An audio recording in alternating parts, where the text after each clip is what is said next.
প্রশ্নগুলির একটি বাক্যে উত্তর লেখো, যে কোনো চারটি। প্রথমে দেখো, চারটি প্রশ্নের উত্তর দিতে হবে 4 মার্ক। প্রথম প্রশ্ন, নিচের প্রশ্নগুলির একটি বাক্যে উত্তর দাও, যে কোনো চারটি।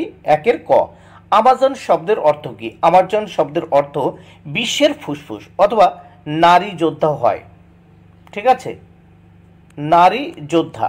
তবে আমাজন শব্দের অর্থ তোমরা লিখবে বিশ্বের ফুসফুস।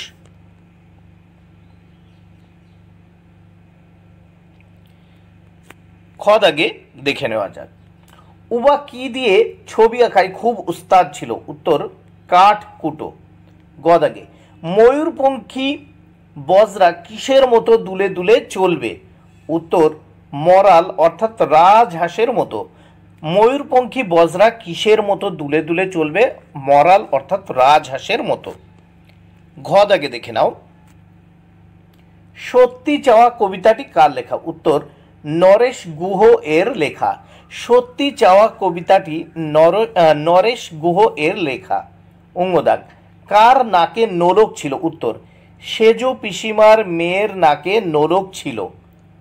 শূন্যস্থান পূরণ করো। দেখো, দক্ষিণ মেরুর আবিষ্কর্তা হলেন? উত্তর, রোনাল্ড অ্যামুন্ডসেন। রোনাল্ড অ্যামুন্ডসেন। এরপর আমরা দেখব, অশ্বিনী কুমার দত্তের গ্রামের নাম? উত্তর, বরিশাল জেলার বাটাজোর গ্রামে। দেখো, গ্রাম অশ্বিনী কুমার দত্তের গ্রামের নাম বরিশাল জেলার বাটাজোর গ্রাম। বাটাজোর। দেখো, তাহলে অশ্বিনী কুমার জন্মগ্রহণ করেছিলেন বরিশাল জেলার বাটাজোর গ্রামে। বাবন চাচার বড় ছেলের নাম কি? আলী হোসেন খা। ঘদাগ, শম্ভুর দাদুর বাড়ির পিছনে, দেখো, শুশনি পাহাড়। শম্ভুর দাদুর বাড়ির পিছনে শুশনি পাহাড়। পরের পৃষ্ঠা, অর্থ লেখো, দেখে নাও। শিথিল মানে আলগা বা ক্লান্ত। দেখো, শিথিল এর মানে হচ্ছে আলগাও লিখতে পারো, ক্লান্তও লিখতে পারো। সওদা, সওদা মানে ক্রয় করা বা কেনাকাটা করা। এবার 4 দাগে দেখো, বিপরীতার্থক শব্দ লেখো। প্রথমে ক দাগে, অগ্র এর বিপরীত শব্দ পশ্চাৎ। খ দাগে দেখো, দুরন্ত এর বিপরীত শব্দ শান্ত। 5 দাগে, সন্ধি বিচ্ছেদ করো। দেখো, দেশান্তর, দেশ যোগ অন্তর। খ দাগে, আষাঢ়ান্ত, আষাঢ় যোগ অন্ত। দেখো, সন্ধি বিচ্ছেদ ক দাগে, দেশান্তর, দেশ যোগ অন্তর। খ দাগে, আষাঢ়ান্ত, আষাঢ় যোগ অন্ত। এরপর দেখো, বাক্য রচনা। বাক্য রচনা করো প্রথম ছটপট দিয়ে। তাহলে ছটপট দিয়ে কি বাক্য রচনা হবে? দেখো, ছেলেটি পায়ের যন্ত্রণায় ছটফট করছিল। খ দাগে, পাল্লা, মাঝিটি বাঘের পাল্লায় পড়েছে। মাঝিটি বাঘের পাল্লায় পড়েছে। এরপর দেখে নাও 7 দাগে, নিচের বাক্যগুলির কর্ম খুঁজে বের করে লেখো। দেখো, এক মাঝি মাটির উনুনে কাঠ জ্বালে। এখানে দেখো, কাঠ কিন্তু কর্ম, তাই এখানে দেখো কাঠ লিখে দিয়েছি। ঝোপড়া তাকে টিটকিরি দেয়। এই টিটকিরি হচ্ছে কর্ম, নিচে উত্তর লিখে দিয়েছি, টিটকিরি।